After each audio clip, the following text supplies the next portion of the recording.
꼬리뼈가 아파서 가끔 한의원을 찾아오시는 분들이 있어요. 많지는 않은데 종종 이제 이런 분들이 있는데요. 앉아 있으면 꼬리뼈가 너무 아파가지고 오래 앉아 있기가 힘들다라고 이제 표현을 하시는데, 이럴 때는 혹시 미골 쪽에 문제가 있지는 않은지 한 번 정도 이제 의심을 해보게 됩니다. 미골이라는 거는 우리 척추 가장 아래쪽에 이제 천골이에요. 허리하고 엉덩이 뼈를 이어주는 뼈고요. 그 천골 밑에 이렇게 조그맣게 붙어있는 뼈를 우리가 꼬리뼈라고 합니다. 인간한테는 이제 꼬리가 퇴화가 돼가지고는 거의 기능이 없고 그냥 단지 이렇게 위치만 하고 있는데요. 이 꼬리뼈가 좀 다치거나 해서 이 부분에 염증이 생기는 좀 만성적인 그런 통증들로 이어지는 경우들이 있습니다. 주로는 언젠가 한번 내가 엉덩방아를 세게 찧었어요. 넘어질 때. 그래서 엉덩이를 꽁 찢고 나서 그 뒤부터 뭔가 좀 앉아있기가 불편하다, 이런 분들이 있고요. 아니면 평상시에 좀 이렇게 엉덩이를 많이 앞으로 빼고 앉아있는 경우, 그렇게 되면 이제 꼬리뼈가 바로 바닥에 닿게 되죠. 그래서 자꾸 이게 꼬리뼈가 닿는 게 반복이 되면서 그러면서 좀 만성적으로 그렇게 통증으로 이어지기도 합니다. 진단은 간단해요. 일단은 요 꼬리뼈에 있는 부위를 이렇게 손으로 겉에서 만져보면은 이상하게 안쪽으로 좀 쏙 들어가 있는 그런 걸 보고 이제 확인을 하게 되고요. 그리고 엑스레이나 MRI 같은 걸 찍어보면은 실제로 꼬리뼈가 앞쪽으로 좀 과하게 이렇게 휘어 있는 거를 볼 수가 있습니다. 혹은 이제 엉덩방아를 세게 찧었다, 그런 분들 중에서 꼬리뼈가 이렇게 부러져 있는 경우들도 있어요. 그래서 내가 이렇게 넘어지고 난 뒤에 만약에 앉아있기가 너무 힘들 정도로 이 엉덩이 부분이 아프다, 꼬리뼈 부분이 아프다 그러면 사진을 한 번 정도는 찍어서 확인을 해보는 게 좋겠죠. 꼬리뼈가 정상적인 위치에 이렇게 나란히 있어야 되는데, 이렇게 한번 부딪히거나 자세에서 자꾸 앞으로 밀려나다 보면 꼬리뼈가 실제로 앞으로 이렇게 함몰이 돼 버려요. 혹은 뒤로 이렇게 젖혀지는 경우들도 있는데, 이런 경우들이 훨씬 많고요.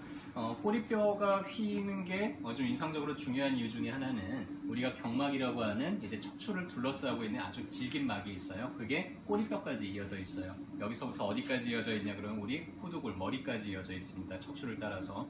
그래서 이게 너무 앞으로 휘어져 버리면은 이 경막을 좀 잡아 당겨요. 경막이 상당히 팽팽해지겠죠. 그러면은 뭔가 모르게 허리가 좀 뻣뻣하다든지, 뭔가 이렇게 숙일 때 많이 당긴다든지, 혹은 머리까지 영향을 미쳐서 뭔가 머리가 좀 순환이 잘 안 되고 머리가 멍하고 집중이 잘 안 된다든지, 여러 가지 그런 문제들이 생길 수가 있습니다. 그래서 의외로 머리가 아픈데 꼬리뼈의 문제를 개선을 하고 나면은 머리가 좀 맑아지고 좋아지는 그런 분들도 있게 되죠.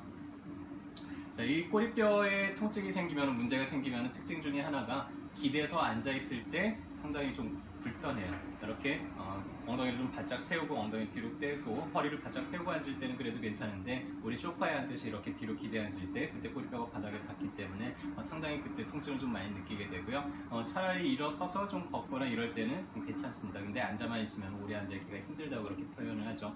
또 대변을 볼 때 이렇게 대변 보는 와중에 좀 그 부분에서 통증을 느끼거나 하는 그런 특징들이 있습니다. 꼬리뼈 통증하고 꼬리뼈 문제하고 좀 구별해야 될 게, 이제 엉덩이를 둘러싸고 있는 이 엉덩이 근육, 대둔근이 긴장이 돼서도 똑같이 꼬리뼈 근처에 통증을 느끼는 경우들이 있어요. 그래서 이 경우도 마찬가지로 오래 앉아있으면 그 부분이 뻐근해져 와요. 근데 구별점은, 일단은 근육통들은 근육을 사용을 하려고 하거나 그 근육이 잘 늘어나야 되는데, 그 동작에서 똑같이 이제 통증이 느껴지게 됩니다. 그래서 꼬리뼈만 문제가 있을 때는 일어서서 걸어다닐 때는 별 문제가 없다 그랬잖아요. 근데 대둔근 쪽에 문제가 있을 때는 계단을 올라가려고 이렇게 발을 딛는다든지, 이렇게 대둔근에 힘을 쓰는 그런 동작에서도 부분에 좀 뻐근한 그런 통증들을 느끼게 되죠. 일단은 이런 문제가 있으신 분들은 평소에 자세를 좀 바로 앉는 게 좋아요. 그래서 엉덩이를 최대한 뒤로 빼고 허리를 세우고 꼬리뼈가 바닥에 닿지 않도록 주의를 하는 게 좋고요. 이런 쿠션 같은 것도 있어요. 꼬리뼈 부분만 이렇게 움푹 파여져 있고 약간 경사가 앞으로 기울어져 있는, 그래서 오래 앉아서 생활하는 분들, 앉아있기가 불편하다 그러면 이런 종류의 쿠션 같은 걸 사용하면은 훨씬 문제를 좀 더 빠르게 개선을 할 수가 있겠죠. 자, 일단 아프다는 거는 근처에 염증이 있다는 얘기예요. 꼬리뼈 근처가 이렇게 자극을 받으면서 주변으로 염증이 생겨 있는데, 이 염증들은 잘만 보호해주고 자극을 주지 않고 그러고 한 보름에서 한 달 정도만 잘 관리를 해주면은 자연적으로도 쉽게 개선을 할 수가 있습니다. 어떤 분들은 이제 꼬리뼈가 너무 함몰이 되어 있는데, 꼬리뼈 바로 앞이 항문이에요. 항문이 지나가기 때문에 간단하게 항문 속으로 손가락을 집어넣어서 안쪽으로 함몰되어 있는 꼬리뼈를 이렇게 들어 올려줘서 위치를 교정을 하는 그런 교정법을 쓰고요. 뭐 몇 년씩 이렇게 고생하셨던 분들이 이렇게 한두 번 정도 교정을 하고 나면은 또 상당히 통증이 쉽게 개선이 되는 그런 것들도 볼 수가 있습니다. 만약에 주변이 근육들이 너무 많이 긴장되고 염증들이 많은 상태다 그러면은 그런 거를 가라앉혀주기 위해서 약침 같은 거를 같이 사용을 하면은 보면은 꽤 치료 효과들은 상당히 좋은 편이고요. 근데 그걸 모르고는 뭐 저기 가서 이제 뭐 진통제 주사도 맞고 뭐 허리 문제인 줄 알고 이제 허리에 주사를 맞고 했는데도 안 나았던 분들이 꽤 간단하게 치료가 되기도 하죠.